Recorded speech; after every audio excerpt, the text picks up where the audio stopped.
Good afternoon friend, welcome छ तपाईँलाई आज मेरो मिनी ब्लगमा। आज चाहिँ म तपाईँलाई स्किन केयरको के बताउनु गइरहेको छु। आज जो चाहिँ हाम्रो घरेलु उपायमा घरेलुमै किचनमै पाउने माथि देखाउनु गइरहेको छु।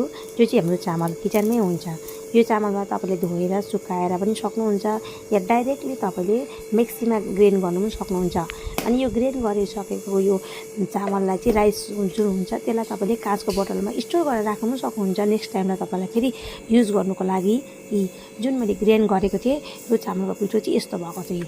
जुन राइस थियो त्यो राइसलाई चाहिँ मैले डाइरेक्टै ग्राइन्ड गरेको थिएँ, कुनै धोएको थिइनँ, कुनै सुकाएको थिइनँ, डाइरेक्ट पनि गर्नु सक्नुहुन्छ। यो चाहिँ तपाईँले अब पार्लरहरू हामीसँग जाने टाइम हुँदैन, अहिले गरम महिनाको सिजन छ होइन, आफ्नो फेसमा अब ट्यान भइरहेको हुन्छ, डल भइरहेको हुन्छ, अनि हामीसँग पार्लर जाने टाइमहरू हुँदैन। त्यही लागि चाहिँ हाम्रो घरकै उपाय पनि मैले हाम्रो जो चाहिँ हामी किचनमा काम गर्छौँ हाम्रो घरमै पाउने सामानले पनि हामीले घरमा पनि हामीले काम गर्दै पनि यो गर्नु सक्छौँ भनेर चाहिँ तपाईँसँग यो कुरा सेयर गरेको मैले। यो चाहिँ जुन चामल थियो त्यसमा चाहिँ मैले ग्राइन्ड गरिसकेको छु। त्यसमा चाहिँ कच्चा दुध काँचो दुध हुन्छ, त्यो काँचो दुध चाहिँ मिक्स गर्दैछु। यो चाहिँ यस्तो किसिमको ब्याटर गर्नुपर्छ कि प्याक यस्तो खालको ब्याटर गर्नुपर्छ। यसलाई चामलको पिठोमा चाहिँ दुध यसमा मिक्स गर्दैछु। दुधसँग हनी पनि छैन है, दुधको जग्गामा तपाईँले दही पनि मिक्स गर्नु सक्नुहुन्छ गरम महिनामा, तर मैले दुधै मिक्स गरेको छु। त्यसको साथ मैले हनी लगाउँदैछु, हनी लगाएर यहाँ बेटर रेडी गर्दैछु म।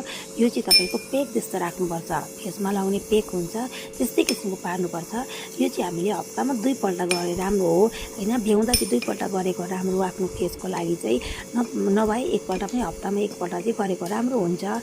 राइसको यो चाहिँ तपाईँहरूलाई चाहिँ मैले पार्लर नगए पनि घरमै पनि गर्ने उपाय हो भनेर चाहिँ बताएको हो, जसले चाहिँ हाम्रो स्क्रबिङको कामहरू पनि गर्छ। अब यसलाई चाहिँ कसरी लाउने भन्दा चाहिँ प्याक जस्तो गरेर ब्रस पेक जस्तो गरेर तपाईँले ब्रसले पनि लाउनु सक्नुहुन्छ या हातले लाउँदा पनि हुन्छ होइन। चामल हुँदा चाहिँ अलिक कुटी कुटी खालको हुन्छ भनेर चाहिँ हातले लगाएको राम्रो हुन्छ।